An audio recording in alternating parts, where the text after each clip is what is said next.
मेरे से पूछ रहे हैं सर। हाँ अंसारी साहब, आपसे ही सवाल है। देखिए, ऐसा है, अब राजनीति में बने रहने के लिए कोई ऐसा मुद्दा जरूरी है जिससे राजनीति हरी रहे। जब कोई और मुद्दा नहीं होता ना, तो इससे अच्छा मुद्दा कोई नहीं है हिंदुस्तान में।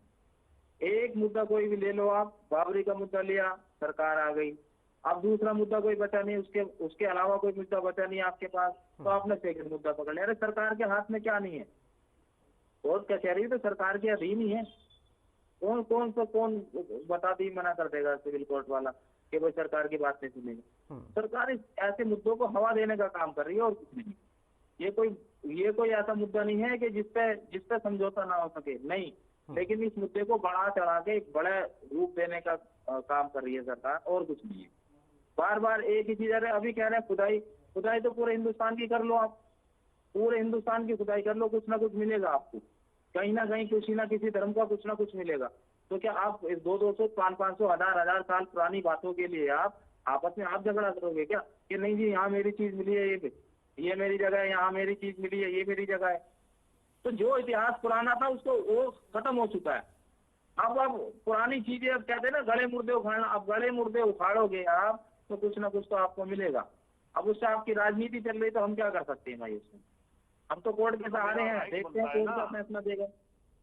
मतलब आप ये मान रहे हैं कि जहां जहां पर खुदाई हुई और वहां पर अगर मंदिर मिले तो मंदिरों को तोड़कर ही जो है मस्जिद बनाया गया था ना, तो उन्हें सौंप देना चाहिए।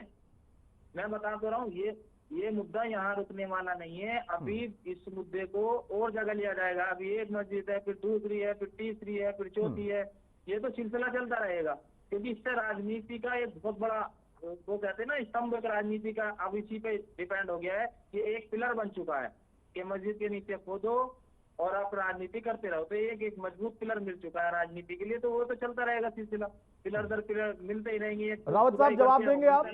अंसारी साहब का कहना है गड़े मुर्दे उखाड़ेंगे तो कुछ ना कुछ तो मिलेगा ही, और राजनीति हो रही है। और यहां तक उन्होंने कह दिया कि कोर्ट भी सरकार के अधीन है। अगर सरकार कह देगी तो क्या वो फैसला कोर्ट जो सरकार के पक्ष में नहीं देगा? मतलब ये जो खारिज हुई है याचिका, ये सरकार के कहने पर हुई है।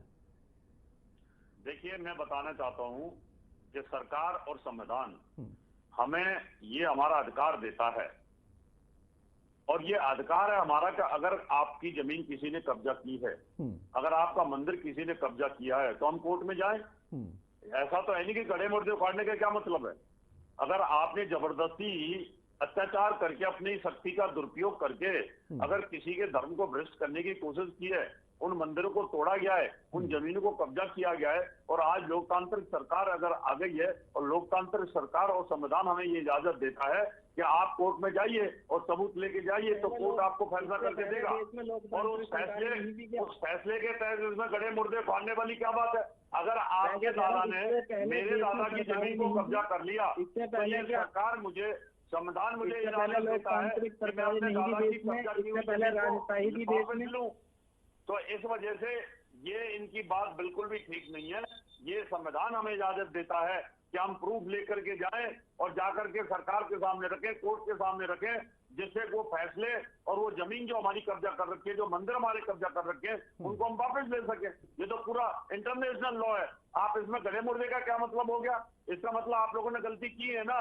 अब अभी तक अल-अक्सा का मामला चल रहा है ना, तुर्की ने वहां पर हाजिया सोफिया जो चर्च था उसको उठा करके मस्जिद डिक्लेयर कर दी ना। ये आप लोगों का एहसास रहा है, और हम चाहते हैं कि हमें संवैधानिक तरीके से कोर्ट के माध्यम से हमारे मंदिर हमें प्राप्त हो, और ये इन मस्जिदों को यहाँ से हटाया जाए जो ये जानबूझ करके तैयार कर रखी हैं। आप लोगों का एक कुकृत्य है, उन लोगों का कुकृत्य है जिन्होंने इस्लाम को स्थापित करने के लिए हिंदुओं का शोषण किया, हिंदू बहन बेटियों का शोषण किया और हमारे मंदिरों को शोषण किया, उनको तोड़ा गया। इसलिए ये हमारा संवैधानिक अधिकार है और वो हमें टिप्पणी पंडित सुधीर त्रिपाठी अधिवक्ता महोदय से ले लूं, उसके बाद मैं लौटता हूं। सुधीर जी, क्या ये पूरा मामला गड़े मुर्दे उखाड़ने का है? जो अंसारी साहब कह रहे हैं कि कोर्ट भी अधीन है सरकार के, यानी सरकार के कहने से रिव्यू पिटीशन खारिज हो गई, और दूसरी तरफ ये कोर्ट से उम्मीद भी करते हैं कि हाँ हमारा पक्ष भी सुना जाएगा। कोर्ट ने सुना भी, तो कुछ ग्राउंड के आधार पर ये फैसला हुआ होगा ना, कुछ तथ्य होंगे, जो सर्वे हुआ, जो रिपोर्ट उसकी है वो अगर पढ़े जाने की बात कही जा रही है तो उसके पीछे कुछ दलील होगी, कोई ग्राउंड होगा। अगर इनके पास मजबूत